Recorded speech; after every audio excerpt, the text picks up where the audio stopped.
Yes, I do, to answer that question directly. And I want to make sure that I emphasize and preface my comments by saying I'm not trying to cast any aspersions on Coach K whatsoever. I speak of him with deference and reverence. He is a five-time national champion. He has so many wins. He is a winner extraordinaire, an exceptional coach, and we should be honored that he was our coach for Team USA. But I'm going to harken back to a column that was written in 2014 by one of our contemporaries in this business, the one and only Adrian Wojnarowski for Yahoo. He does an outstanding job, obviously, covering the NBA. I respect the hell out of him.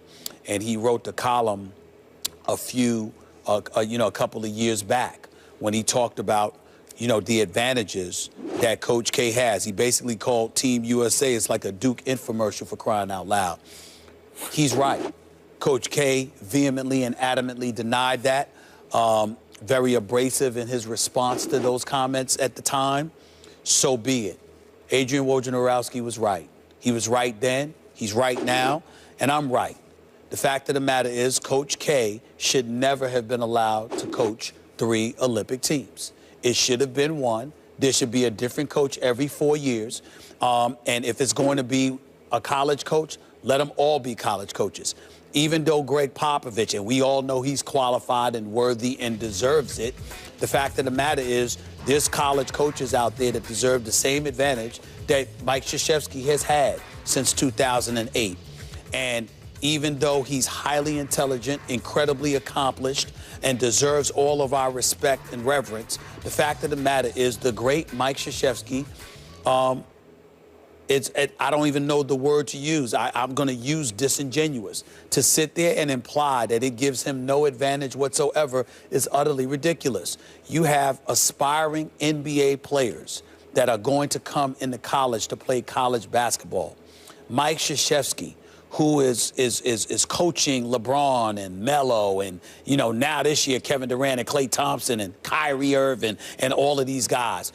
Yes, he recruited. Yes, he won before any of them had ever arrived. Yes, he deserved to be the coach. That's not the point. The point is, Olympic after Olympic after Olympic, if you are the same coach and you have that kind of fixture, it gives you an unfair advantage. Now, that doesn't mean it's going to always be exercised, because he certainly hasn't out-recruited John Calipari, okay? But by and large, it's going to give you an advantage. And in the collegiate ranks, it's incredibly unfair. There is no college coach on the planet that should be coaching back-to-back-to-back Olympic teams with the best NBA players in the world. If you're coaching it, it should be a different one each Olympics. I'm not talking about Mike Krzyzewski. I'm talking about anybody that is in his position that should have never been allowed. It is wrong, and they need to stop doing that because it gives a coach an advantage on a collegiate level. Well, Stephen A., you're wrong, and I hate to say it, but the great, and I mean great, Adrian Wojnarowski is wrong.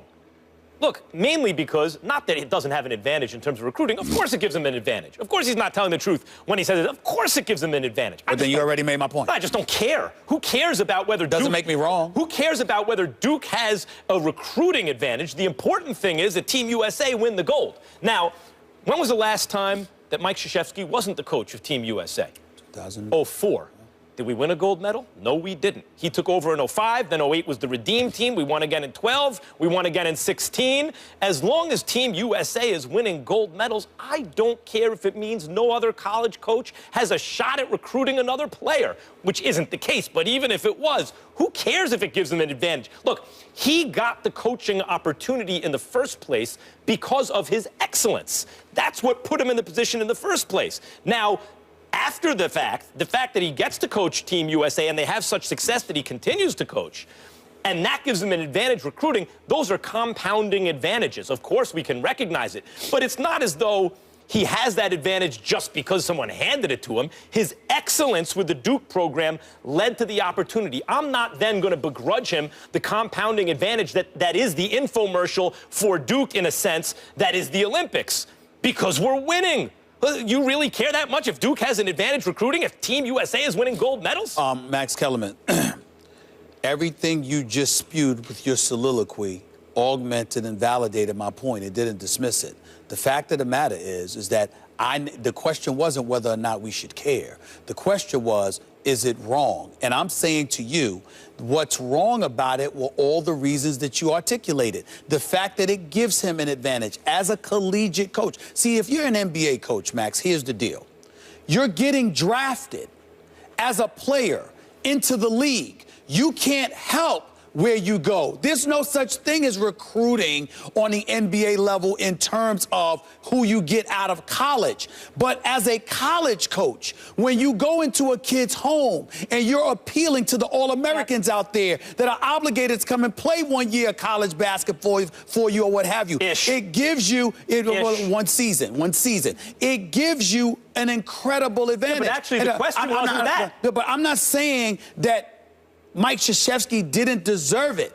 I'm saying once you come there and you win it, to stay there is the problem. Of course I have no problem with Coach K coaching him in 2008. What the hell did you need him in 2012 and 2016 for? That's not right, Max. Don't fix it. Now the question is, why get new players in 2012? The question, some of the other players don't want to play. Look, the question was some of them didn't make it. Is it fair or not? The question is, do you have a problem with it? And if the answer is yes, then it's an issue of your own priorities. You, in your list of priorities, have fairness of college recruiting ahead of America winning Olympic gold medal. I do not. We both have NBA championship first. Do you think? But after that, I care much more about the gold medal than who has an advantage. Do you think Greg Popovich would have won with this team? Yes. Do you think Tyronn Lue would have won with this team? I think so, based on what I just saw. Do you think Steve Kerr would have won with this team? I do. Okay? So what I'm trying to say to you is that there's a bevy of coaches that you could go out there to coach the team because players are the ones that have to go out there and win. Would you have thought that Larry Brown would have won with that team? Actually, because once upon a time, the answer was yes, but he didn't. Time out. Actually, if you look at the way the roster was constructed, and if you cover Larry Brown like I do, it's definitely plausible that they would have lost. A very bad example. Yeah. But the point that I'm trying to make to you is that... We don't know if they win or not. We think so, but we know Krzyzewski's winning. Once Krzyzewski won, and you got the gold medal and reclaimed glory for Team USA, be fair. You're giving him an unfair advantage. Who cares? That's not right. You care more. That's not right.